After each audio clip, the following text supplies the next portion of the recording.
तो फिर ये इनके साथ मिलके उसको उसको दबाता है।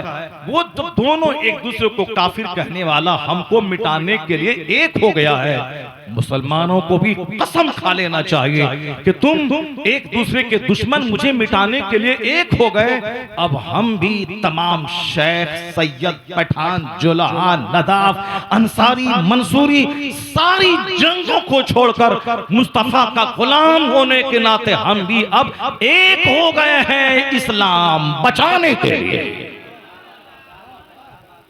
तुम एक हो गए इस्लाम को नुकसान पहुंचाने के लिए, और हम लगे हैं ये नदाफ, ये अंसारी, ये जोलाहा, ये शेख, ये पठान, ये धोबी, ये साफी, ये सब्जी फरोश, ये राइन, ये साहब चूड़ी हारा चूड़ी फरोश, इसमें तुम लगा हुआ है। एक हो जाओ, जिस तरह मस्जिद में आते हो एक सब में खड़े हो गए महमूद व अयाज, न कोई बंदा रहा न कोई बंदा नवाज।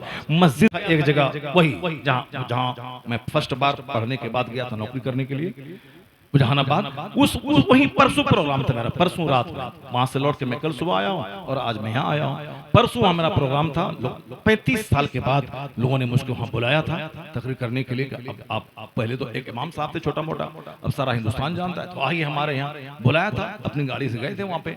अब वहाँ लड़का बोला हुजूर, जबकि वहाँ पहले आला हजरत का नाम लोग कम लेते थे, सबके सब सुले कुल्ली टाइप के थे, मगर एक जुनून मुझको सवार था कि सबको सुन्नी बनाना है। मैं जब पता चलता कि पटना में जो शरिया आए हैं, कमांडर टाटा 407 का जमाना था वो 30 साल पहले, उसको लेता था दौड़ के पटना आ गए, तो रजविया सबको मुरीद करवाया, कई टीम उर्स रजवी के मौके पर लिया, 20 25 30 लोगों को लिया, बरेली शरीफ चले गए, सबको ताजु शहर से मुरीद करवा दिया। यानी एक जुनून था उस वक्त में। हालांकि तकरीर वकरीर क्या करेंगे, आज से 30 साल पहले नए कल फारिग हुए हैं, मगर एक जुनून था। वहाबी देवबंदी नजदीक तबलीगी जमात के खिलाफ रद्द करना, उसके खिलाफ बोलना, आला हजरत मसलक आला हजरत सरकार ताजु शरिया बरेली शरीफ, ये यही एक मिशन ही था। उस मिशन का फायदा ये निकला कि आज 35 साल के बाद वो पूरा इलाका रजवियों और आला हजरत के मानने वालों का इलाका हो गया, उसका यह फायदा। हाँ, लेकिन इसका दूसरा पहलू वहां का चंद नौजवान का हुजूर, ये देवबंदी तरक्की पर तरक्की करता जा रहा और हम लोग आपस में लड़ रहे हैं। सब बड़ा बनना चाहता है, कोई किसी को मानना नहीं चाहता है, कोई किसी की सरदारी इमामत कबूल नहीं करना चाहता है, सब आपस में लड़ रहा, अपना खूंटा गाड़ना चाहता है, मेरा चलेगा मेरा चलेगा मेरा चलेगा। उन्होंने कहा था कि 35 साल पहले आपने सलाम जारी किया था, यहाँ से शहर में आवाज पहुंचती थी तो आपसे लड़ने के लिए देवबंदी बड़ी मस्जिद का इमाम आपके पास आ गया था, तुम यहाँ फितना फैलाने के लिए आया है। हम लोग सब वहां आए थे और कहे थे कि खबरदार भागो यहाँ से, फितना नहीं फैलाने आया है, ये सुन्नियत का पैगाम आम करने के लिए आया। डांटा के वो बड़ी मस्जिद का इमाम भागा वहां से। कहा हुजूर, आज वही सलाम पढ़ने वाला आपस में टूटा हुआ। जुलूस मोहम्मदी में पहले कितने लोग निकलते थे, अगर आपने देखा होगा, आज शहर के एक कोने से लेकर दूसरे कोने तक 12वीं शरीफ का जुलूस निकलता है। सारे मुसलमान काफी देख के दंग रहते हैं, इतना बड़ा जुलूस शहर को, पूरे शहर को घेर ले अपने दामन में, लेकिन सब अपना खूंटा अलग गाड़ना चाहता है। हमारा जुलूस अलग निकलेगा, हमारा अलग निकलेगा, ये ब्रांड किसी का, वो ब्रांड किसी का, व्हाइट ब्रांड किसी का, ग्रीन ब्रांड, ये सारा काम कर रहा है। हजरत ये लोग आपस में टूट के मर जाएंगे, ये लोग इस कदर नफरतों में डूबने का। हाँ बेटे, यही हाल पूरे हिंदुस्तान का है, बड़ी बड़ी खानकाहों का है, छोटे छोटे मदरसों का है। एक शहर में 5 मस्जिदें हैं, 5 मस्जिद का इमाम किसी से बात नहीं करना चाहता है, सब अपने आप को सबसे बड़ा समझता है कि वो मेरे पास आएगा, हम उसके पास क्यों जाएंगे। ये इस्लाम जिस दिन पढ़ लेता, ये कहता कि सुन्नियत को मजबूत करने के लिए तुम अगर मेरे पास नहीं आओगे, मैं तेरे पास चल के आता हूं। दिल्ली में एक बुजुर्ग थे जो सेमा के खिलाफ थे, यानी कव्वाली के खिलाफ थे, और मसले के हक यही है, वो सेमा के खिलाफ थे। दूसरे बुजुर्ग थे जो नमाज रोजे हज ज़कात तहज्जुद इशराक चाश्त अवाबीन सारी नेकियां करते थे। हकीकत में वो नेक थे, मगर उनकी एक कमजोरी थी, वो सेमा सुनते थे। तो आजकल के डीजे वाला सेमा नहीं सुनते थे। आज से ये 500-600-700 साल पहले की बात है। उस वक्त में न डीजे था, न इस तरह की हारमोनियम तबला बाजा था, बस सिर्फ ढोल ढाल था। वो मज़ामीर के साथ कव्वाली सुनते थे या जो भी रहा हो। जब इस बुजुर्ग का इंतकाल होने लगा, ये हालत निज़ा में आ गए, दिल्ली के बड़े बड़े गयूर उलमा, मुत्तकी, परहेजगार अवाम सब मिलने के लिए आने लगे। उसी मिलने वालों में वो बुजुर्ग भी थे जो मुत्तकी, परहेजगार, चाश, तवाबीन सब करने वाले थे, मगर इस्तेमाल सुनते थे, कवाली सुनते थे। वो आए, खादिम से कहा कि फलां, खादिम ने कहा कि हुजूर फलां शख्स, वहाँ कोई मामूली आदमी नहीं था, वो जो एक कमजोरी थी लेकिन बहुत मजबूत दबंग आदमी, वली आदमी थे। उसने कहा कि हुजूर फलां शख्स आपसे मिलने आया। कहा कि मैं उनसे मिलना नहीं चाहता हूँ, क्योंकि वो समा सुनते हैं, मैं उनसे मिलना नहीं चाहता हूँ। क्या मुत्तकी, क्या परहेजगार, ये मोहब्बत अल्लाह के लिए, नफरत भी अल्लाह के लिए। यहाँ तुम्हें जमीन जगह दुनिया का मसला हो, ये खबीस मरदूद देवबंदी के पास बरेलवी के खिलाफ बातें बोल देता है। खुद हमारे मदरसे में सेंटर पढ़ता था एग्जामिनेशन का, और आखिरी दिन हम सारे सब नजदीक वहाबी देवबंदी सब बच्चे पढ़ते थे, आकर के मिठाई लाते, मिलाद पढ़ते, थोड़ी देर वाज़ नसीहत करते, इंपॉर्टेंस ऑफ एजुकेशन पे बात करते, फिर खड़े होकर सलाम पढ़ के तबरुक मारते। इसको अपने ही बरेलवी कहलाने वाले, ताजु शरिया का मुरीद कहलाने वाले, इसने देवबंदी मौलवी के सामने जाकर दिखा दिया कि ये बरेलवियत का प्रचार कर रहा है, एग्जामिनेशन और फातिहा और समझाने के आड़ में बरेल प्रचार कर रहा है। उनको हाँ, अब वो जो है फौरन इसके खिलाफ हो गए। ऐसे खबीस मरदूद किस्म के लोग, सड़े हुए लोग सुन्नी सोसाइटी में मौजूद हैं। ऐसे लोग, और ये सड़ा हुआ उसी जहानाबाद मुसलमानों ने एक हथियार खरीदा था कि चलो ठीक है, मुसीबत के वक्त में गांव पे जब लोग हमला करेंगे, हम इस हथियार से जवाब देंगे। अब पूरा गांव वाला सीक्रेटली, कोई इसके बारे में किसी को इन्फॉर्म नहीं करेगा। मालूम है, एक खबीस मरदूद जाके थाने में मुखबरी कर दिया कि ये लोग आर्म खरीदा है और फला आदमी के घर में आर्म छुपा हुआ है। जबकि सारे लोगों ने आपस में तय किया था कि 1000 दुश्मनी हो जाए, लेकिन इसको डिस्क्लोज नहीं करना है, इसको ओपन किसी के सामने नहीं करना है। मगर वो खबीस मरदूद, उन्होंने ओपन किया, थानेदार को बोला, थानेदार रात के वक्त में रेड किया घर में, चारों तरफ से घर को घेर लिया, और उसके बाद पूरे घर की खुदाई शुरू कर दी। कहाँ है वो मशीन गन, कहाँ है, नहीं मिला सामान। वो आदमी से जब मेरी मुलाकात हुई, कहा हजरत इस मरदूद ने तो मुझको जेल में सड़वा ही देता, मगर 3 दिन पहले मेरे दिमाग में एक बात आई कि ऐसा हो सकता है, इसलिए मैंने इसको दूसरी जगह ट्रांसफर कर दिया था। जब देखें कैसे सड़े हुए लोग, कैसे खबीस मरदूद किस्म के लोग सुन्नी सोसाइटी में हैं। मैं दिखा दूंगा, मैं बता दूंगा, मैं ऐसा कर दूंगा। और उधर क्या, जो पिछड़ी जाति के लोगों को बैठने नहीं देते थे, वहां इत्तेहाद का नारा, वहां इत्तेहाद का नारा है, हम एक हो जाए, बटोगे तो कटोगे। जो यहूदी नसरानी को काफिर कहता है, कुरान शरीफ की ज़बानी सुनिए कुरान क्या कहता है, वक़ालतिल यहूदु लैसतिन नसारा अला शै, यहूदी कहते हैं नसारा 0/0 कुछ नहीं, काफिर है। वक़ालतिन नसारा लैसतिल यहूदु अला शै, सूरह बकरा में पहले पारे में है, नसरानी कहते हैं यहूदी काफिर, यहूदी कहते हैं नसरानी काफिर, यानी क्रिश्चियन कहते हैं यहूदी काफिर, यहूदी कहते हैं क्रिश्चियन काफिर। यह दोनों एक दूसरे को काफिर कहते हैं। और यहूदी 50 लाख यहूदी को अकेले हिटलर ने ज़बह कर दिया जर्मनी में। कहीं जगह नहीं मिली तो फिलिस्तीन के मुसलमानों ने उसको मुंह छुपाने की जगह दी। आज वही फिलिस्तीनियों को ज़बह कर रहा है, उनके बच्चों, उनकी औरतों को, जिसने पनाह दिया उसी को। इस कदर घटिया और सलील कौम है ये यहूदी। लेकिन मैं जो कह रहा हूं उसको गौर से सुनिएगा, ये दोनों एक दूसरे को काफिर कहते हैं, और जब मौका मिलता है तो एक दूसरे को ज़बह कर देते हैं। उसका सबूत first world war, second world war के मौके पर 50 लाख यहूदियों को हिटलर ने ज़बह कर दिया। 50 लाख यहूदियों, इन लोगों को जब भी मौका मिलता है एक दूसरे को ज़बह कर देते हैं। लेकिन आज फिलिस्तीन को मिटाने के लिए ये दोनों यहूदी नसरानी एक हो गए हैं। अमेरिका का नसरानी और फिलिस्तीन और इसराइल का यहूदी, ये दोनों चट्टा पट्टा एक होके मुसलमान को लड़ाने मिटाने के लिए एक हो गए। शर्म नहीं आती उन अरब के मुसलमानों को जिस अमेरिका ने कभी सद्दाम हुसैन को मरवाया, पहले ईरान सद्दाम का साथ देके ईरान से लड़वाया, फिर बाद में ईरान का साथ देके सद्दाम को ज़बह करवाया, उसी अमेरिका ने कर्नल कज़ाफ़ी जैसे शेर को ज़बह करवाया, उसी ने अरब ममालिक के शाह फैसल जैसे बादशाह को मरवाया। और ये सारे जो समझ रहे हैं कि हम जो बोलेंगे तो हमारा मुल्क खतरे में पड़ेगा, मेरी कुर्सी जाएगी, आज हो या कल तो तेरी कुर्सी तो जाएगी। इसलिए जाएगी कि चूंकि वो कभी तुमको पिनपने नहीं देगा, उसका मकसद ही है इस्लाम दुश्मनी।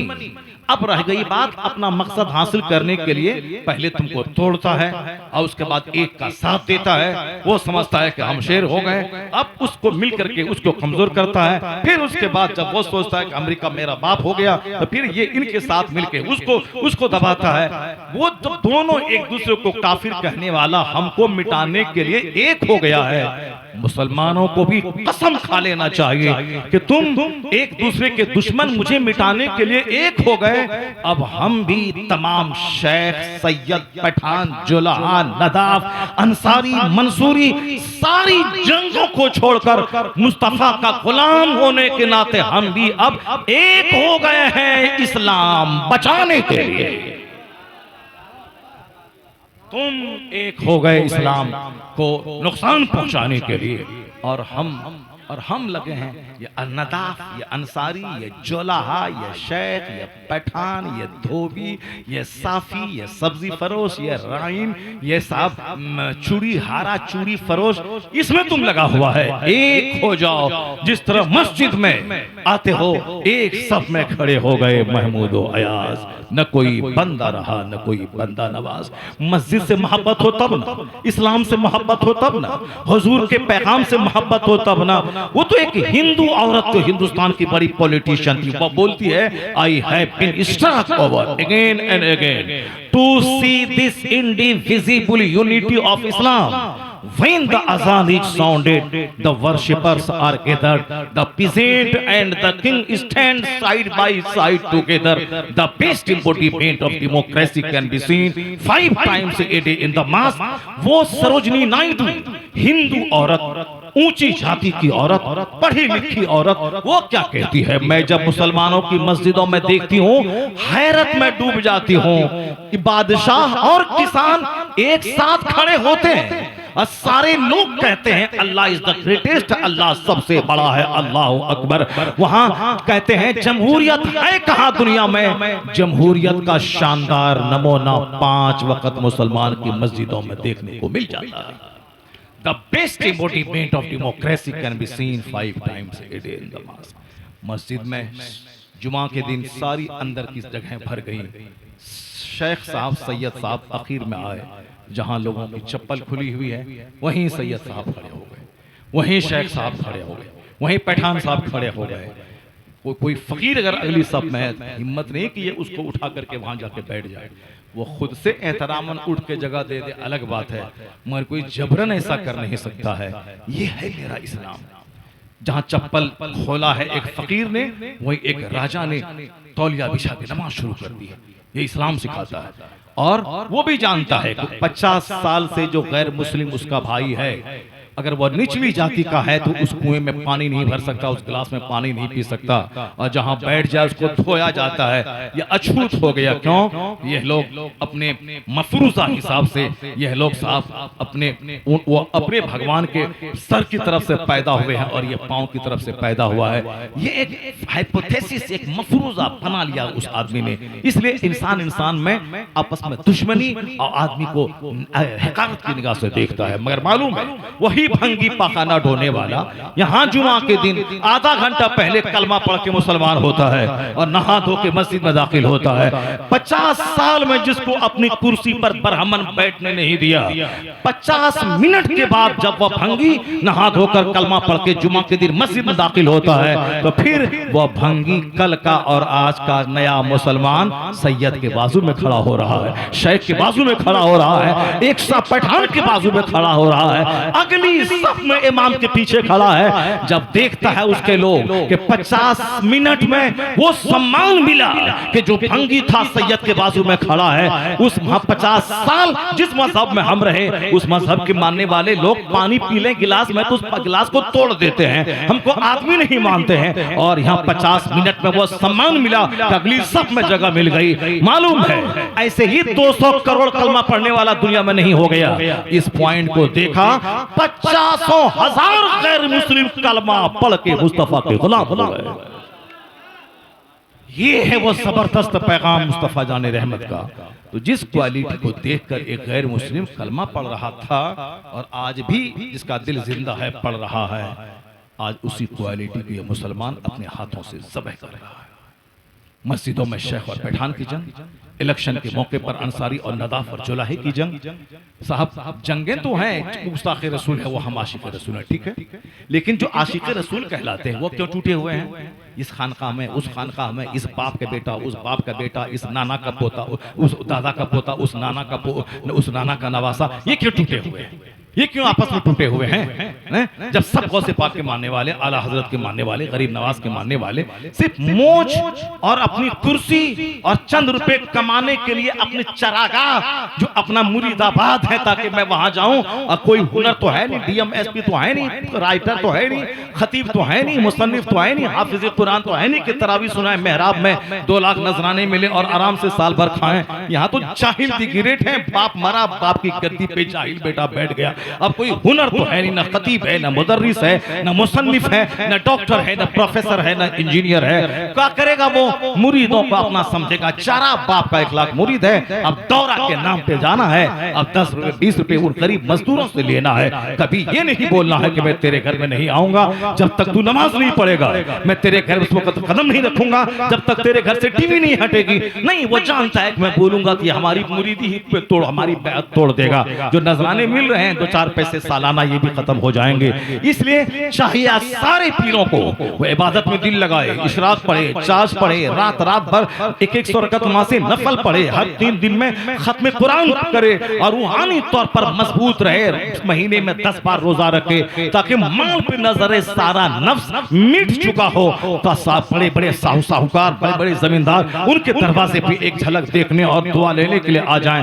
दुनिया से बेनियाज हो जाओ, बादशाह तेरा तलवा चाटने चूमने के लिए हाजिर हो जाएगा। लेकिन जब चाश नहीं होगा, इशराक नहीं होगा, तहज्जुद नहीं होगी, जब वहां पे वो अपने नफ्स को मारना नहीं होगा, फिर नजर माल पे रहेगा मुरीदों पे कि मुरीद को मुझसे तकलीफ ना हो जाए ताकि मेरी आमदनी घट न जाए, मेरा मुरीद मुझसे नाराज न हो जाए ताकि मेरी आमदनी न घट जाए। लानत है उस सोच पर जो सोच अपने मुरीदों से पैसा लेके पेट पालने वाली सोच हो। अपने बच्चों को पढ़ाओ, मुरीद पीर बाप के बराबर होता है। बाप अपनी औलाद के सामने हाथ नहीं फैलाता है, औलाद अपनी मर्जी से बाप की खिदमत करे तो बाप वो अपने फर्जंद का डिसिप्लिन है। बाप की गैरत नहीं गवारा करती कि बेटे के सामने हाथ फैलाएं।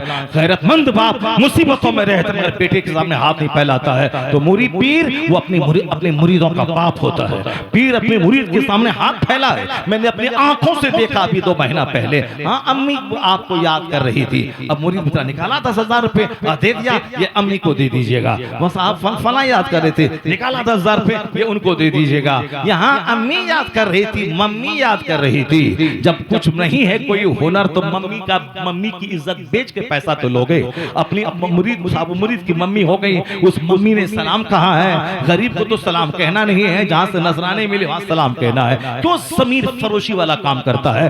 अपने बेटे को आलिम बनाओ, खतीब बनाओ, मुकर्रिर बनाओ, मुसन्निफ बनाओ, मुदर्रिस बनाओ। अपने बेटे को जबरदस्त हाफिज कुरान बनाओ, अपने बेटे को मास्टर बनाओ, डीएम बनाओ, आईएएस ऑफिसर बनाओ, दारोगा बनाओ, ब्लॉक डेवलपमेंट ऑफिसर बनाओ, आईपीएस बनाओ, बैरिस्टर बनाओ, लॉयर बनाओ, नौकरी करो। नौकरी से 1 लाख महीना वहां से कमाओ, फ्री में मुरीदों के घर पे जाओ, मुरीदों को बोलो कि तुमने टीवी नहीं निकाली, फिल्म देखना नहीं छोड़ा, मैं तेरे घर में नहीं आऊंगा। जब मुरीद जाने का मेरा पीर पाकमाल है, इसको हमारे पैसे की जरूरत नहीं है। वो तो एक बार नाराजगी का असर देखा चेहरे पे, सारी टीवी उठा के बाहर फेंक देगा। उसके घर में नमाज का माहौल पैदा हो जाएगा। जहां लालच है हक नहीं बोल पाएगा, लालच को हटा दे तो हक बोलेगा। तो तेरे एक एक जुमले से हजारों घरों में तकवा की रोशनी फैलती चली जाएगी। मुसलमान आपस में टूट गए, मुसलमान आपस में बिखर गए। गौस के नाम पे एक हो जाओ, गरीब नवाज के नाम पे एक हो जाओ, आला हजरत के नाम पे ही एक हो जाओ। आला हजरत के नाम बट गए, टुकड़े टुकड़े में बट गए, इसलिए हमारी कोई हैसियत नहीं रह गई। मस्जिद में अलग, कब्रिस्तान में अलग, साहब महफिले मिला में अलग, जलसा में अलग। तुम नहीं जानते हो हुजूर ने क्या फरमाया, ला तदखुलूनल जन्नह, जन्नत में नहीं जाओगे जब तक कि आपस में एक दूसरे से मोहब्बत नहीं करो। ला तदखुलूनल जन्नह हत्ता तुमिनु वला तुमिनु हत्ता तहब्बू। बुखारी शरीफ और मुस्लिम शरीफ दोनों जबरदस्त किताबों में यह हदीस पाक मौजूद है। हजरत अबू हुरैरा इसके रावी फरमाते हैं, हुजूर ने कहा जन्नत में नहीं जाओगे जब तक कि परफेक्ट मोमिन ना बन जाओ, और मोमिन नहीं बनोगे जब तक के आपस में एक दूसरे से मोहब्बत ना करो। वाला तुमिनु हत्ता तहब्बू, नहीं मोमिन बनोगे। अपने मुंह में मिट्ठू बनो, बीवी को तलाक भी दे दो, बोलो हम नहीं दिए हैं। माँ को 2-4 जूता लात चप्पल डेली मार, बोला हम माँ बाप के फरमा बरदार बेटे हैं। ये तमाशा दुनिया में हो रहा है। माँ बाप को खाने नहीं देना है, पीने नहीं देना है, का पैसा नहीं देना है, हम तो माँ बाप को नहीं सताते हैं, माँ बाप के वफादार हैं। यानी इस तरह के लोग हैं। हुजूर ने क्या फरमाया, जन्नत नहीं जाओगे जब तक के मोमिन नहीं बनो, और मोमिन नहीं बनोगे जब तक के आपस में एक दूसरे मोमिन भाई से मोहब्बत न करो। और हुजूर आगे फरमाते हैं, एक तरीका मैं तुमको सिखाता हूँ, अवला अदुल्लुकुम अला शैइन इज़ा फ़अलतुमू तहाबबतुम अफ़्शुस सलाम बैनकुम। आका फरमाते हैं एक नुस्खा बताता हूँ, अगर तुमने अमल किया तो आपस में मोहब्बत पैदा हो जाएगी। वह नुस्खा है आपस में सलाम को फैला दो। औरत मर्द को, मर्द अपनी बीवी को, बाप बेटे को, बेटा बाप को, अमीर गरीब को, गरीब अमीर को, 80 साल का बूढ़ा बच्चे को, बच्चा बूढ़े को, कोई तखसीस नहीं करे, फैला दे सलाम को। जो भी नजर के सामने आए मोहब्बत से सलाम करे। ये सलाम से आपस में मोहब्बत पैदा होगी। जब मोहब्बत पैदा होगी तब ईमान स्ट्रांग हो जाएगा। ईमान मजबूत करने के लिए आपस में मोहब्बतें जरूरी है। 100 की आबादी है, 100 पार्टी में लोग बटे हुए हैं, सब मुंह में मिट्ठू बने हुए कि वो आएगा तब ना हम जाएंगे, हम क्यों दब करके उनके सामने जाएं। ये वह लोग हैं जो इस्लाम नहीं जानते। मालूम है एक सहाबी ने दूसरे को कह दिया, एक काली औरत का बेटा या इब्न सौदा, कालिन का बेटा, इंसान है, जबान से निकल गया, गुस्सा आया, निकल गया। उस शख्स ने हुजूर से शिकायत कर दी, सरकार इन्होंने मुझको कालिन का बेटा कहा है, काली औरत का बेटा कहा है, जबकि इस्लाम ने तो काले और गोरे का फर्क मिटा दिया, ये हमको काली औरत का बेटा कहा है। आकाल इस्लाम मेंबर पे चढ़ गए। उसके बाद फरमाया अफीकुमुल जाहिलिया इलल आन, क्या अब तक तुम में जाहिलियत बाकी है? इतना कहना था कि जिसने कालीन औरत का बेटा इब्न सौदा कहा था वो जमीन पे लेट गए और कहा, ए बिलाल तुम खड़े हो जाओ और अपने पांव से मेरे चेहरे को रौंद डालो कि मैंने ऐसा जुमला क्यों निकाला। हदीस का लफ्ज है, तुम खड़े हो जाओ और अपने पांव से मेरे चेहरे को रौंद डालो कि मैंने ऐसा जुमला जबान से क्यों निकाला। ये है एहसास, ये है अपनी गलती का एहसास। जब एहसास कोई दिलाए तो अकड़े नहीं, अगड़े नहीं। ये 2-4 सड़े हुए आदमी का नेता बनना कोई कमाल की चीज है क्या? 2-4 सड़े हुए आदमी का लीडर बनना, सड़ा हुआ आदमी, सड़ा इब्ने सड़ा, ये कोई बहादुरी है क्या? नफरतों को मोहब्बत में बदल दो, आपस में दूसरों को एक कर दो। तुम मर भी जाओगे तो अगर इस हालत में मर गए तो 5 सड़ा हुआ तेरे जनाजे में जाएगा। लेकिन अगर तुमने अपने नफ्स को कुर्बान करके, अगर गांव के सारे अमीर गरीब, सारे सुन्नी, काले गोरे, शेख जुल्हा पठान, सबको तुमने अपनी इज्जत को नीचे दबा के सबको एक कर दिया तो तेरे जनाजे में 5 सड़ा हुआ नहीं होगा, गांव के 500 लोग होंगे तेरी बख्शिश की दुआ करेंगे। बड़ा काम क्यों नहीं करता है? बड़ा काम कर, बड़ी सोच रख, अपने आप को, अपने नफ्स को दबाता रहा, नफ्स का खून करता रहा। बस मैं अपनी गुफ्तगू खत्म करूं। एक सहाबी रसूल की निगरानी में एक फौज का दस्ता हुजूर ने रवाना फरमाया मुल्क शाम की तरफ। वह शाम जिसमें जॉर्डन, उर्दून, फिलिस्तीन, ये सारा खित्ता पुराना शाम कहलाता था। वहां गए, उस जगह को मैंने देखा है जहाँ अब्दुर्रहमान इब्न औफ, जहाँ अबू उबैदा इब्न जर्राह रज़ियल्लाहु ताला अन्हु का मज़ार पाक है, उनके मज़ार पे हाजिरी हुई। हजरत अबू उबैदा को हजरत अबू उबैदा बाद में, पहले अमर इब्ने आस को हुजूर ने एक फौज का दस्ता दिया, उसका अमीर बना के वहां काफिरों से जिहाद करने के लिए भेजा। जब वहां गए देखा दुश्मनों की फौज बहुत ज्यादा है, वहां से खत लिखा अमर इब्ने आस ने आका अलैहिस्सलाम को, ये कहा कि हुजूर यहाँ फौज दुश्मन की बहुत ज्यादा है, इसलिए मजीद फौजी मदद भेजे जाएं। तो दूसरा मुहाजिरीन का दस्ता हुजूर ने तैयार किया। उस दस्ते का अमीर हजरत अबू उबैदा को बना करके हुजूर ने रवाना किया। कहा आपस में लड़ना मत, मोहब्बत से काम करना और दुश्मन से जिहाद करना। जब वह फौज, दोनों फौज आ गई, पहले बाद में 200 मुहाजिरीन का दस्ता अबू उबैदा रदियल्लाहु ताला अन्हु की निगरानी में आया। वो दस्ता पहले जो दस्ता आया था अमर इब्ने आस की निगरानी में आया था। ये दोनों आपस में थोड़ी सी एक बात हुई कि हम दोनों तो हुजूर के भेजे हुए हैं, अब इन दोनों का अमीर कौन होगा। अबू उबैदा ने कहा कि हमको हुजूर ने अमीर बना के भेजा, मैं अमीर होऊंगा, मेरी निगरानी में जंग लड़ी जाएगी। अमर इब्ने आस ने कहा, दोनों जल्लुल क़द्र सहाबी, अबू उबैदा का टाइटल अमीनुल उम्मा है। हुजूर ने कहा हर उम्मत में एक अमीन होता है, मेरी उम्मत का अमीन अबू उबैदा है, अमीनुल उम्मा। अमर इब्ने आस फातह मिस्र है, वो इतने मुदब्बिर सहाबी और बहादुर सहाबी। वह दोनों आपस में, उनके लोग आपस में भिड़ने वाले थे। चूंकि बात यह थी, अमर इब्ने आस ने कहा कि अमीर तो मैं ही रहूंगा, चूंकि हमको पहले हुजूर ने भेजा है, आप लोग मेरी मदद के लिए आए हैं, तो आप लोग मेरी मदद कीजिए, अमीर तो मैं ही रहूंगा। हजरत अबू उबैदा के साथ जो मुहाजिर लोग जो मक्का से हिजरत करके मदीना आए थे, उन लोगों ने कहा नहीं, अबू उबैदा हमारे अमीर लश्कर हैं, ये हमारे अमीर रहेंगे, मैं इनकी हिदायत पे लड़ूंगा। ये दोनों आपस में लड़ जाते, काफिर इन दोनों को दबोच लेते, लेकिन एक को तो पहल करना पड़ेगा।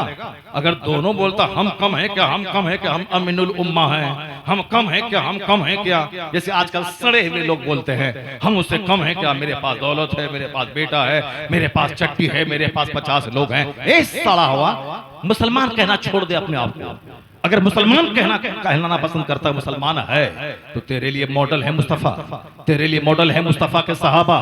हुजूर ने फरमाया है सहाबी कन नुजूम, असहाबी कन नुजूम, मेरे सहाबा सितारों की तरह हैं, जिसकी पैरवी करोगे हिदायत पा जाओगे। सारे सहाबा बख्शाए, सारे सहाबा को अल्लाह ने बख्श दिया है, सब जन्नती हैं, जिसकी पैरवी करोगे हिदायत पाओगे। हजरत मेरे मुआविया हो या अमर इब्ने आस हो, वो सारे सहाबा बख्शाए, सबको अल्लाह ने बख्श दिया है। कुल्लु वअदल्लाहुल हुस्ना।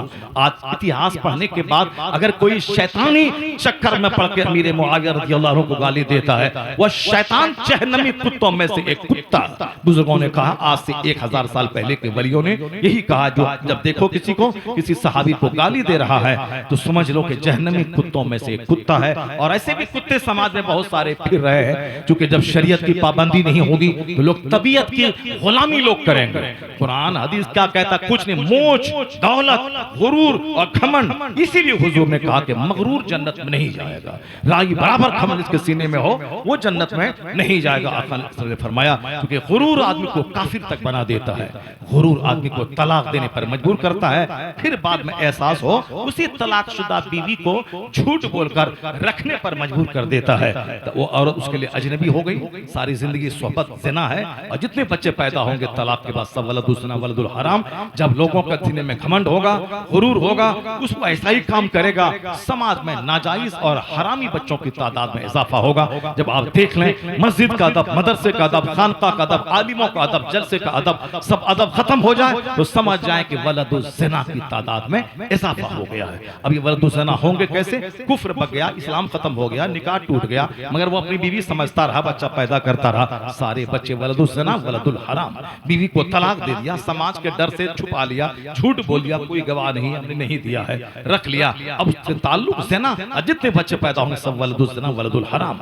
नबी की तौहीन कर दी, अल्लाह की तौहीन कर दी, इस्लाम से निकल गया। अब उसके बाद समझा हमारी बीवी है, जब इस्लाम ही खत्म हो गया तो निकाह खत्म हो गया, निकाह खत्म हुआ तो अब उससे ताल्लुक कायम करना ज़िना, जिसमें बच्चे पैदा होंगे वलदुल ज़िना वलदुल हराम।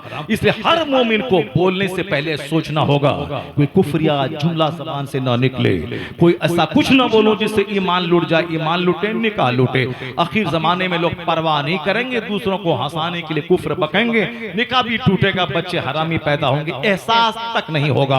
अब उसका पता कब चलेगा? जब लोग मस्जिद के सामने डीजे बजाएंगे, मौलाना को गाली देंगे, नाच देखेंगे, सब कुछ करेंगे, मगर तकरीर जिसमें हराम और हलाल की बात बताई जाए उसको बोझ समझेंगे। उनके मुताबिक जिए तो ठीक है, उनसे हट के शरीयत के मुताबिक काम कीजिए तो गलत है, गाली देने लगे। जब ऐसे लोग आलिम की तौहीन करता हुआ किसी को देखें, समझ जाएं कि जरूर इसकी बुनियाद में खता है, जरूर इसकी बुनियाद में खता है, वरना क्यों आलिम की तौहीन करेगा? आलिम अपने बाप दादा की बात तो नहीं करता है, आलिम तो कुरान बोलता है, आलिम तो हदीस बोलता है, आलिम तो हमारी इस्लाह की बातें करता है, आलिम तो हमें राइट और रॉन्ग का फर्क हमें बताता है। तो दुनिया में एक पान कोई खिला दे तो 50 बार सैल्यूट दागते हैं, जो हमें जन्नत का रास्ता दिन रात बताता है और उसकी कीमत हम करते हैं। ईमान अगर जिंदा रहा तो एक बंदा कभी आलिम की तौहीन नहीं करेगा, क्योंकि वह जानेगा मैं जिस पैगंबर का कलमा पढ़ता हूं उस पैगंबर का नाइब आलिम दीन होते हैं, नाइब रसूल आलिम दीन होते हैं। अल्लाह तबारक व तआला हम सबों को इस्लाम सीखने और समझने की तौफीक अता फरमाए। अमर इब्ने आस ने कहा अमीर तो मैं बनूंगा, चूंकि हुजूर ने मुझको बना के भेजा है। अबू उबैदा ने कहा अमीर लश्कर मुझको बना के हुजूर ने इसका भेजा है, मगर कहा कि नहीं। तो आम जो लोग आपके साथ में आए थे वह लोग तो बोले नहीं होगा, हमारा अमीर लश्कर तो आप रहेंगे। मगर हजरत अबू उबैदा ने क्या कहा, बढ़ के चले गए। बढ़ के तो किसी एक को जाना ही था। अबू उबैदा अमर इब्ने आस के पास गए, जबकि आप जलीलुल कद्र सहाबी थे।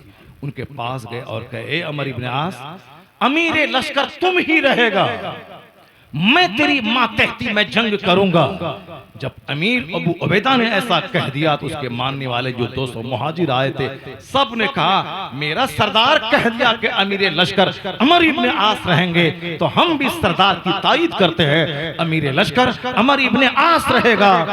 दोनों मिलके जो जंग की है, यहूदो नसारा कुफारो मुशरिकीन के नाकों चने चबाने पड़े और इस्लाम फतह हुआ। इस्लाम को फतह हासिल हुआ, ऐसी फतह हासिल हुआ कि किबले अव्वल गैरों के कब्जे से आजाद हुआ। अब पूरे तैयार पे इस्लामी सल्तनत का झंडा गड़ गया। और उसी तैयार में हजरत अबू उबैदा का मजार भी है, वही जॉर्डन की राजधानी अम्मान में जहां मेरी हाजिरी भी हुई है। वही तैयार, वही बगल में इलाका डेड सी मुर्दा समंदर का है, उसी के बाजू में फिलिस्तीन यरूशलेम जहां मस्जिद अक्सा है, बस वो सब एक ही एरिया है। वो एरिया है। हजरत अमर इब्ने आस अबू उबैदा दोनों सहाबी की कहानी क्या बताती है? अपनी अना का खून करना होगा, अपने घमंड और गुरूर को मिटाना होगा, पहल करना होगा, अपने आप को पहल करना होगा। जो सलाम में पहल करेगा उसके हिस्से में 99 नेकी मिलेगी, और जो सलाम का जवाब देने का इंतजार करेगा और जवाब देगा कि वो करेगा तो हम जवाब देंगे वालेकुमुस्सलाम व रहमतुल्लाहि व बरकातहू। जो सलाम में पहल करेगा उसको 90 नेकी मिलेगी, और जो सलाम का जवाब देगा उसको सिर्फ 10 नेकी मिलेगी। क्योंकि सलाम करने वाला घमंड से पाक है। अल-बादिउ बिस्सलाम बरीउ मिनल किब्र, सलाम में पहल करने वाला घमंड से बरी है। बातें बहुत सारी हो सकती हैं, लेकिन जो बातें मैंने आप तक पहुंचा दी, ये हर समाज की जरूरत है। जिद पे नहीं अड़ा रहना है, घमंड पे नहीं अड़ा रहना है। मोहब्बत का प्रचार, मोहब्बत का पैगाम। ये मोहब्बत रोटी दोनों हाथ से पकती इस फार्मूले से नहीं होगा। हुजूर का फार्मूला है, तुम उससे मिलो जो तुमसे कटे, सिल मन कतअक, तुम उससे जुड़ो जो तुमसे कटना चाहता है, तुम उनको सलाम करो जो तुमसे बचना चाहता है, तुम उनको तोहफा दो जो तुमको नहीं देता है। यानी पहल करना होगा, आगे बढ़ना होगा। पहल करने के लिए सब्र का पत्थर सीने पर रखना होगा। और जिस दिन इस क्वालिटी के लोग समाज में पैदा हो गए, वह समाज मोहब्बतों का समाज होगा, वह समाज जन्नती समाज होगा, वह समाज नमाजी समाज होगा, वह समाज गरीब गुरबत में बादशाहत करने वाला समाज होगा। और इस्लाम यही चाहता है। सिर्फ भाषण देने से काम नहीं चलेगा। तकरीरें बहुत हो गई, अब जरूरत है उन सुनी हुई बातों को प्रैक्टिकल में अपनी जिंदगी में लाने की जरूरत है। दूसरों से उम्मीद नहीं करना कि वो चलेगा तब चलूंगा। आंखें बंद करके अपना चलना शुरू कर देना है। पहल अपनी तरफ से कर देना। कौन क्या कर रहा है हमको उससे मतलब नहीं, मुझको ये करना है। तो इस्लाम जैसी बड़ी दौलत अल्लाह ने आपको दी, अपने घर में इसका चर्चा कीजिए, उसका जिक्र कीजिए, बाल बच्चों की घुट्टी में इस्लाम पिलाइए, ताकि कोई लड़की का हुस्न, कोई दौलत आपके बच्चे के ईमान को चोरी न कर पाए। जब आप बार बार डेली इस्लाम, जन्नत, जहन्नम, हुजूर और अल्लाह का चर्चा करेंगे तो जरूर आपके बाल बच्चों के दिल में मुस्तफ़ा की मोहब्बत पैदा हो जाएगी। और यही मकसद तकरीर, मकसद वास है। अगर हुजूर की मोहब्बत पैदा हो गई तो किसी छोकरी की मोहब्बत में बंदा काफिर नहीं होगा। कौन नजरों में जचे देख के तलवा तेरा। आला हजरत की जबान में बस नबी से प्यार कीजिए, उससे मोहब्बत कीजिए, किसी दूसरे की थ्योरी व्योरी मत पढ़िए। हाँ, तो पैसा कमाने के लिए साइंस पढ़िए, ताकि साइंस पढ़ाएं जॉब मिले, मगर जिंदगी गुजारने का उसूल सिर्फ मुस्तफ़ा से लीजिए। ये कहते हुए उन्हें जाना, उन्हें माना, ना रखा गैर से काम, लिल्लाहिल हम्द में दुनिया से मुसलमान गया। अल्लाह तबारक व तआला हमको और आपको सबों को अपने नबी से सच्चा प्यार करने की तौफीक अता फरमाए। तमाम घमंड गुरूर मिटा करके आजिज़ी खाकसारी की ताबीर बनने की तौफीक अता फरमाए। हमें अपने बाल बच्चों के सामने हमेशा इस्लाम और सुन्नियत की बात सुनाने और सिखाने की तौफीक अता फरमाए। आमीन। तकरीर थोड़ी लंबी हो गई होगी, हबीबुल्लाह भाई का आप इंतज़ार कर रहे होंगे। अल्लाह तबारक व तआला हम सबों को वाज सुनने, वाज पर अमल करने की तौफीक अता फरमाए। आमीन। व आखिर दावाना अनिल हम्दुलिल्लाहि रब्बिल आलमीन। अस्सलामु अलैकुम।